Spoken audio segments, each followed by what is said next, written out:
तो अयोध्या राम मंदिर में चढ़ावे की कथित हेराफेरी का मामला अब पूरी तरीके से सियासी कुरुक्षेत्र बन चुका है। विपक्षी दल कांग्रेस और समाजवादी पार्टी के हमलों पर खुद मुख्यमंत्री योगी आदित्यनाथ ने अयोध्या की धरती से ऐसा पलटवार किया जिसने देश की राजनीति में भूचाल ला दिया। योगी ने सीधे पूछा कि जो आज आस्था की दुहाई दे रहे, उन्होंने हनुमानगढ़ी में नमाज पढ़वाई थी, क्या ये जामा मस्जिद में हनुमान चालीसा पढ़ा पाएंगे? और जो लोग कल तक भगवान राम के अस्तित्व को नकारते थे, योगी ने कहा कि आज वही चुनावी फायदा देखकर राम भक्त बनने का नाटक कर रहे हैं। आज आस्था आती है, लाखों लोग अयोध्या आते हैं, अभिभूत होकर के जाते हैं। इन्होंने हनुमानगढ़ी की सीढ़ियों पर नमाज पढ़ाने का पाप किया था और हम लोगों ने अयोध्या को स्वच्छ और सुंदर बना करके सनातन धर्म की एक सांस्कृतिक राजधानी के रूप में फिर से उसकी स्थापना के साथ जोड़ा ही है। जोड़ने के साथ आज अयोध्या को सरयू जी की आरती और राम जी की पेड़ी भी मिली है और नए घाट से लेकर के गुप्तार घाट तक घाटों की एक लंबी श्रृंखला भी अयोध्या धाम को देकर के अयोध्या को एक नई पहचान दिलाई है। तो चढ़ावे में कथित गड़बड़ी पर एसआईटी की कार्रवाई का हवाला देते हुए भी सीएम योगी ने वक्फ का मुद्दा उठाया। उन्होंने कहा कि पहले वक्फ के नाम पर हजारों हेक्टेयर सरकारी और गरीबों की जमीनों पर अवैध कब्जे होते थे, तब ये दल खामोश थे, लेकिन आज मंदिर ट्रस्ट को बदनाम करने के लिए गिरगिट की तरफ रंग बदल रहे हैं। हमने श्रृंगवेरपुर में भगवान राम और निषाद राज के आपसी मिलन की भव्य प्रतिमा और स्मारक बना करके रखा हुआ है। जाके देखो तो कभी श्रृंगवेरपुर में, जिसको तुम कब्जा करवा रहे थे, वक्फ के नाम पर कब्जा करवा रहे थे, उस श्रृंगवेरपुर को डबल इंजन की भारतीय जनता पार्टी की सरकार ने आज सुंदरीकरण की नई मुहिम तक, नई ऊंचाई तक पहुंचाया है। तो दूसरी तरफ चढ़ावा चोरी मामले में सियासी माहौल भी गर्मा गया है। विपक्ष ने चढ़ावा चोरी को लेकर बड़ा हमला बोला है कि हिंदुओं की आस्था पर प्रहार किया गया। राम सबके आराध्य देव हैं, चढ़ावा चोरी के अभियुक्तों को बचाना पाप है। लेकिन पिछले कुछ दिनों के घटनाक्रम ने मेरे विश्वास को धक्का पहुंचाया। ऐसा लग रहा है कि भगवान के दोषियों को सजा दिलवाने की बजाय बचाने की कोशिश की जा रही है। ऐसा लगता है कि एसआईटी और एफआईआर मात्र लोगों की आंखों में धूल झोंकने और मामले को रफा दफा करने की कोशिशें हैं। 8 छोटे छोटे कर्मचारियों को पकड़ा गया और बड़े लोगों को बचाने की कोशिश की जा रही है। प्रधानमंत्री जी, ऐसा प्लीज मत कीजिए। भगवान राम के मंदिर से चोरी करने वाले दोषियों को सरेआम फांसी दी जानी चाहिए। उन्हें बचाना महापाप है। अयोध्या श्री राम की जन्मभूमि, श्री राम त्रेता युग में भगवान विष्णु का अवतार, जिन्होंने इस दुनिया को, इस समाज को, एक पूरे समय को मर्यादा का, नैतिकता का, सत्य का, तपस्या का पाठ पढ़ाया। उस भगवान राम के मंदिर में चढ़ावा चोरी हुआ, चंदा चोरी हुई और मेरे हिसाब से ये कोई चोरी की घटना नहीं है, ये डकैती नहीं है, ये करोड़ों हिंदुओं की आस्था पर, उनके विश्वास पर, धर्म पर पूरा हमला है, प्रहार है। तो चढ़ावा चोरी के मामले को लेकर के लगातार पक्ष विपक्ष आमने सामने हैं। राम मंदिर ट्रस्ट भी लगातार भरोसा दिला रहा है कि चढ़ावे के हिसाब किताब की व्यवस्था पूरी तरह बदली जा चुकी है और भविष्य में ऐसी गड़बड़ी की कोई गुंजाइश नहीं रहेगी और नई व्यवस्था लागू की गई है। पारदर्शी हिसाब से काम चल रहा है, निगरानी अब बढ़ा दी गई है। तो अब आपको ग्राफिक्स के जरिए समझाते हैं कि आखिरकार चढ़ावा चोरी मामले में अब तक क्या क्या एक्शन लिया गया, क्या क्या हुआ है।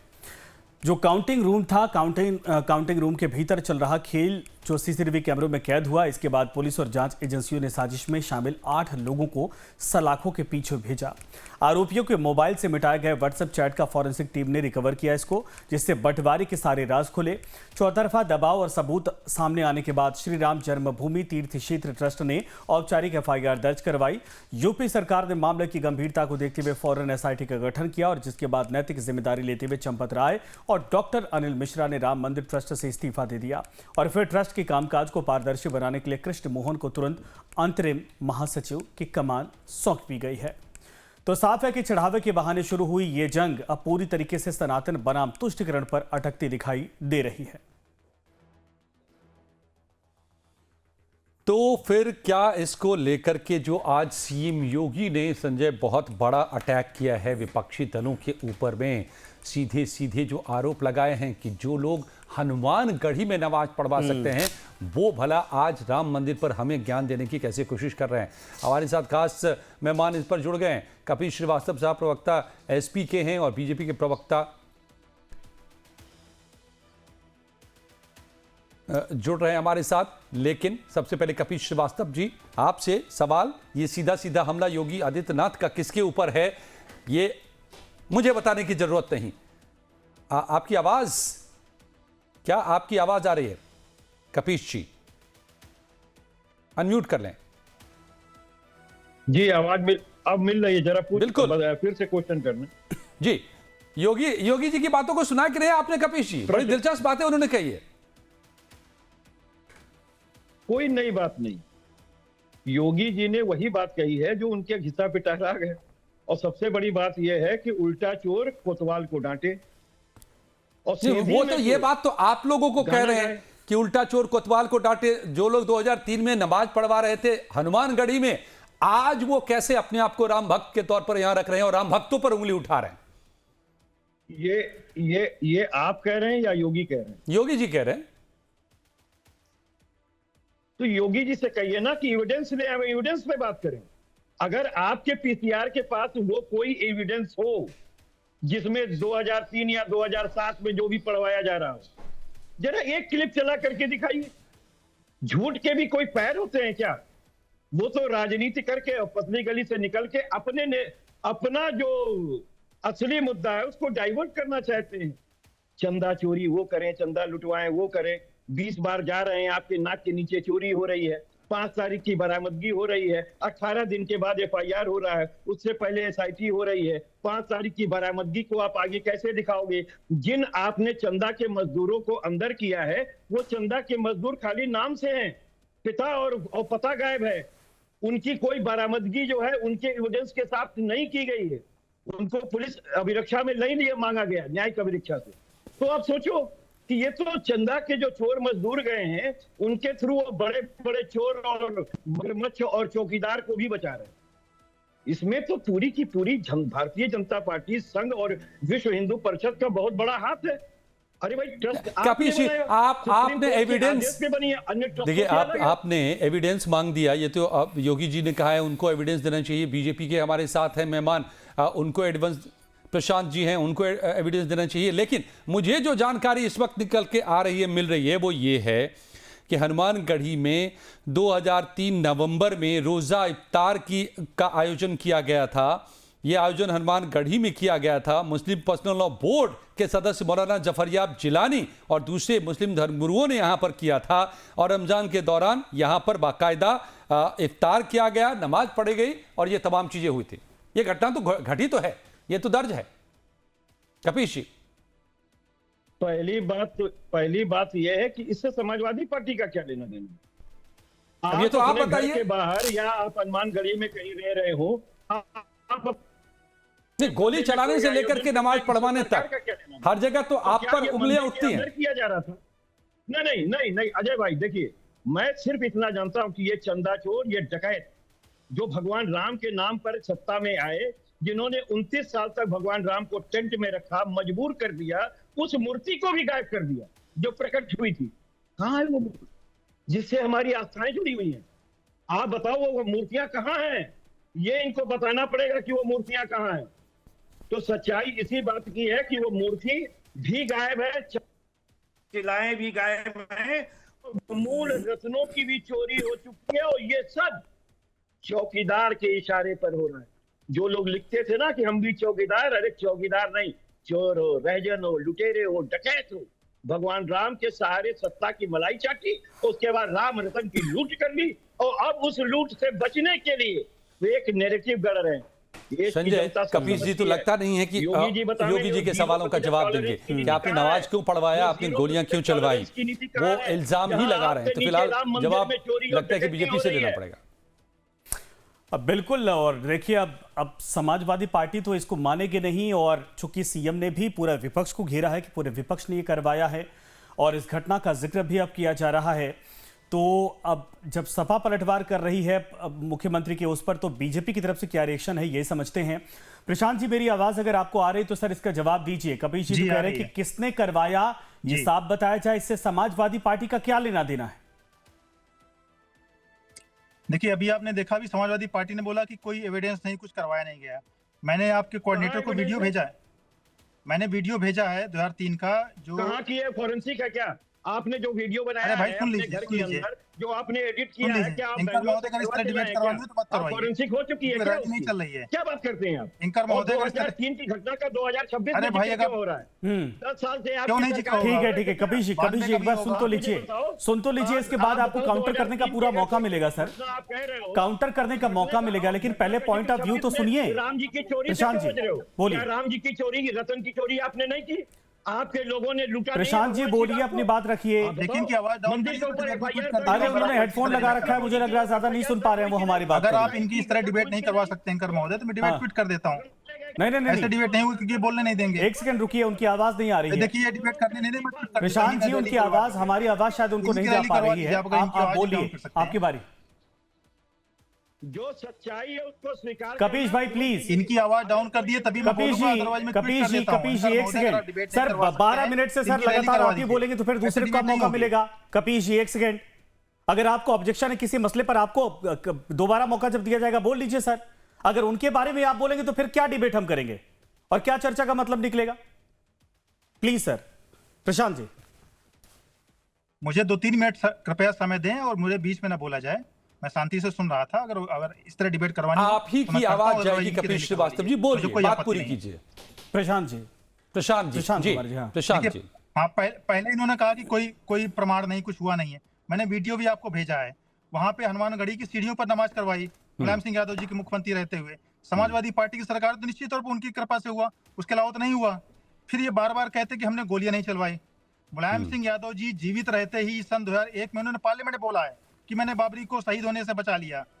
उसके बाद जब अपर्णा यादव जी कैंट विधानसभा से चुनाव लड़ी थी 2017 में, तब उसकी रैली में उन्होंने मुलायम सिंह यादव जी ने बोला, उसके वीडियो हैं आप लोगों के पास, मीडिया में कटिंग अखबार की है, कि अगर मैं गोली नहीं चलाता मुसलमानों का विश्वास टूट जाता। 1992 में राम गोपाल यादव ने पार्लियामेंट में बोला कि हमने बाबरी के लिए जो भी हमने करना पड़ा करवाया। इतने सारे एविडेंस मीडिया के बाद ये लोग बेशर्मी से कहते हैं। और मैं तो कहता हूँ कि राम मंदिर में जो चीजें हुई, कानून उस पर काम कर रहे हैं, हमने कार्रवाई की है। समाजवादी पार्टी को इस पर बोलने का अधिकार इसलिए नहीं है, विषय केवल ये नहीं कि इन्होंने डोनेशन दिया या नहीं दिया, विषय ये है कि इन्होंने हर भरसक प्रयास किया कि राम मंदिर ना बने। नहीं एक सेकंड कभी सुनिए प्रशांत कुमार जी, एक बात का जवाब दीजिएगा, चूंकि ये सर गलत नैरेटिव नहीं होना चाहिए। मुख्यमंत्री जी ने कहा, लेकिन सवाल है कि इस आरोप को लेकर आप भी कह रहे हैं कि इसके प्रमाण नहीं है, लेकिन मुलायम सिंह यादव ने ये किया था, उसके आधार पर इसको सत्य माना जाना चाहिए। सवाल है सच में इसका सबूत नहीं, क्योंकि सर ये हनुमानगढ़ी या राम मंदिर परिसर के आसपास का जिक्र हो रहा, हनुमानगढ़ी की सीढ़ियों तक भी अगर किसी भी तरीके से ऐसी चीजें पहुंच जाए तो यह बहुत बड़ी बात मानी जाएगी, यानी बहुत कहा जाए कि नेगेटिव तौर पर इसको लिया जाएगा। और ये बहुत बड़े आरोप हैं, प्रमाण के तौर पर अब सपा तो मांगेगी ना। मुलायम सिंह यादव के पहले के कर्मों के आधार पर इसको प्रमाणित मान लिया जाए, यह भी तो सही नहीं है ना।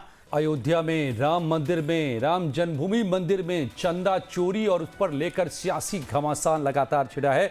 और इसी कड़ी में आज सीएम योगी ने बड़ा प्रहार कर दिया विपक्ष पर। कपिल श्रीवास्तव साहब एसपी के प्रवक्ता हैं जो डिफेंड कर रहे हैं और विरोध कर रहे हैं सीएम योगी के इस प्रहार का। तो प्रशांत कुमार उमराव साहब हैं प्रवक्ता बीजेपी के, जो इसके पक्ष में दलील दे रहे हैं। प्रशांत जी, अब एक चीज नहीं समझ में आ रही है लोगों को, जरा इसका जवाब दीजिए। आप सुन रहे हैं प्रशांत जी? प्रशांत जी आप जुड़े हुए हैं मेरे साथ? नहीं जुड़े हुए हैं, ओके, चलिए दोबारा लौटूंगा आपके पास में। कपिल श्रीवास्तव साहब, देखिए कोशिशें हुई थी, तमाम जगहों पर दर्ज हैं, लेकिन हम इतिहास में नहीं जाते हैं और उस विवाद में भी नहीं जाते हैं। सवाल यह उठाया जा रहा है कि आज जो कुछ भी यहां हुआ उसको लेकर जो कुछ भी किया जा सकता है, चढ़ावा चोरी हुआ उसके खिलाफ जो कार्रवाई हो सकती है, जो कदम उठाए जाने चाहिए वो सब उठाए जा रहे हैं। आप लोग बीच में कैसे इस मामले में सियासत करने कूद पड़े? आप लोगों का क्या श्रेय है इस मंदिर को लेकर के, उसको बनाने को लेकर के, अयोध्या को लेकर के? आपका इतिहास क्या है यह बताया जा रहा है। तो अच्छा हो रहा है, बुरा हो रहा है, क्या मतलब? अच्छे के लिए आप लोग थे ही नहीं अयोध्या के लिए, अब कुछ गड़बड़ हुआ तो सियासी रोटी सेक रहे हैं। मैं तो सीधे एक बात कह रहा हूं कि जिन्होंने राम मंदिर मसले को, जिन्होंने भगवान श्री राम को राजनीति का आधार बनाया है, डकैती भी उन्होंने ही डाली। हम लोग तो धर्म की राजनीति किए नहीं। हम लोग तो समतामूलक समाज के लिए आवाज उठाते रहे, उसकी राजनीति करते रहे। तो बैकफायर आज इनको वो मार रहा है। क्योंकि देखिए, राजनीति का अपना तो एक धर्म होता है, लेकिन धर्म के लिए राजनीति नहीं होनी चाहिए। धर्म व्यक्तिगत आस्था का विषय है, पूजा का विषय है, हर व्यक्ति करता है। क्या हमारे यहाँ सनातन परंपरा में जो है वो द्वैतवाद अद्वैतवाद नहीं है? क्या वैष्णव, क्या शैव, क्या रामानुज नहीं है? विभिन्न मत है। क्या निराकार ब्रह्म की उपासना नहीं होती है? कोई मूर्ति पूजा उसमें नहीं। निराकार ब्रह्म तो कह देंगे कि निराकार के ब्रह्म के जो कह रहे हैं वो हिंदू नहीं है, वो सनातनी नहीं है, उनका मत अलग हो गया। तो विविध मतवालंबी ही। अब कपीश जी, आप बड़ी अच्छी बातें कह रहे हैं कि राजनीति जो नहीं, राजनीति का विषय धर्म नहीं है, लेकिन तुष्टीकरण की राजनीति भी इसी देश में होती है और आप पर भी आरोप लगते हैं। कोई कहता है कभी अल्पसंख्यकों पर का पूरा अधिकार है, पहला अधिकार है देश के संसाधनों पर। और मुझे नेताजी की एक बात, भाषण याद आ रहा है जो आजमगढ़ में दे रहे थे वो, जब उनको ब्रिटेन की बग्घी में घुमाए थे या वहां पर आजम खान साहब ने, और उसके बाद उन्होंने अपने उस भाषण में कहा था कि जब गोली चलाई हमारी सरकार ने जरूरत पड़ी अराजकता को रोकने के लिए, तो उसके बाद हमारी पार्टी बड़ी हुई। ये नेताजी का स्टेटमेंट था। तो आप क्या कैसे कह सकते कि आप राजनीति नहीं करते धर्म पर? सभी पार्टियां। हम नहीं करते। नहीं अजय भाई, नहीं करते। हम साबित कर दे रहे हैं आपको। मैं एक बात ये कह रहा हूं कि जो गोली चलाने का या चलने का प्रकरण है जिसमें लोग मारे गए, मैं उसी प्रकरण की बात कर रहा हूं जिस पर नेताजी ने, आप कह रहे हैं कि उन्होंने ये कहा। उस जगह पर जो बना हुआ विवादित ढांचा था वो सुप्रीम कोर्ट में स्टेथा यथा स्थिति बनाए रखने का आदेश था। एक सभ्य समाज के द्वारा स्थापित सरकार का यह परम कर्तव्य होता है कि वो माननीय सुप्रीम कोर्ट के अदालत के निर्णयों को जो रेखांकित उन्होंने किया है उसको समेकित करते हुए लागू करने का काम करे। तो अगर कोई अराजक तत्व अराजकता से चढ़ा करके, उकसा करके बच्चों को बलि का बकरा बना दे, तो वो तो भारतीय जनता पार्टी है। जितने लोग सरकारी गोली के शिकार भारतीय जनता पार्टी के द्वारा बनाए गए, ना तो उन भारतीय जनता पार्टी की सरकार आने पर उनके घर के पूर्वजों को कोई जो है वो मुआवजा दिया गया, ना किसी को नौकरी दी गई, ना किसी के घर भारतीय जनता पार्टी का कोई कद्दावर नेता गया। इस बात को जान लीजिए। संतोष दुबे से पूछिए, वो तो 4 गोली उसमें खाए थे ना, वो आपको बताएंगे। और हम तो ये पूछ रहे हैं कि सीआरपीसी जो तत्कालिक समय में लागू थी, गोली के का चलाने के आदेश देने का पावर, यहां तक कि लाठीचार्ज का भी पावर अधिनायक मजिस्ट्रेट में है, मुख्यमंत्री में नहीं है। और अगर ऐसा है तो 750 जो हिंदू किसान मारे गए, क्या भारतीय जनता पार्टी के चौकीदार ने मरवा दिए? क्या कोरोना काल के अंदर जो व्यवस्थाएं नहीं बनी? आप तो इस बात को पूरा डिफेंड करने की कोशिश कर रहे हैं, लेकिन मुख्यमंत्री का यह बयान लोगों के जहन में इस वक्त है, लोग चर्चा इस पर कर रहे हैं। आप लोग राम मंदिर पर, जाहिर सी बात है कि 20 परतें दिखाई दे रहे थे, सरकार दबाव में थी, लेकिन शायद यह मसला जो मुख्यमंत्री की तरफ से यह बयान दिया गया है, इससे अब आने वाले वक्त में चुनाव की सरगर्मी बहुत हद तक कहा जाए कि, और ये मुद्दा जिंदा रहेगा, और ये चर्चा का विषय बन चुका है तब से। और बड़ा दिलचस्प ये है, समय इतना ही था, बीजेपी के प्रवक्ता है नहीं हमारे पास प्रशांत जी जो आपको काउंटर करते, लेकिन संजय, दिलचस्प ये है कि ये मुद्दा भी और धर्म भी राजनीति के केंद्र में बना रहेगा। और खास करके आने वाले चुनाव तक, इसमें कोई शक नहीं लग तो रहा ये राजनीतिक दाव पेच है, लेकिन गड़े मुर्दे उखाड़े जाते हैं। और ये बात जो निकलकर सामने आई, मुझे लग रहा है बहुत कम लोगों को पता थी। बिल्कुल, मुझे भी नहीं पता था। हाँ, बहुत कम लोगों को मुझे पता भी थी, ढूंढना और ये पड़ा। यूपी में वाकई में चर्चा का विषय बनेगी। सर, आप सभी का धन्यवाद हमारे साथ जुड़ने के लिए, हमारे मेहमानों का भी शुक्रिया।